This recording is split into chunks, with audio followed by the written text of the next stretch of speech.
We are going to continue our work on listening to how many words are in a sentence.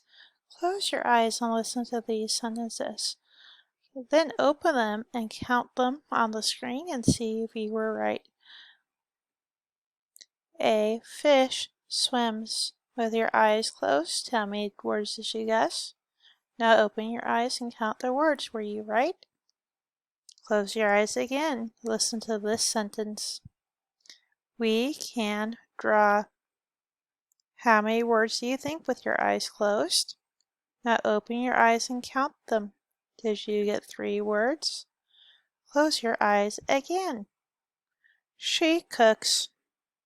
How many words did your brain hear? If you said 2 words, you are correct. Last one. Close your eyes. The book is green.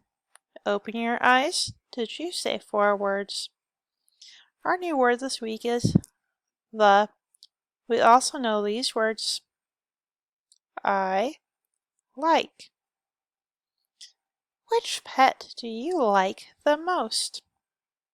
So look at the 4 pictures. I'm going to say the whole sentence at the bottom. The tricky word in blue is the word because. You know the words in green. And then you get to choose either the same pet or different pet. I like the turtle because it is green. Which pet do you like? Use the sentence to tell me.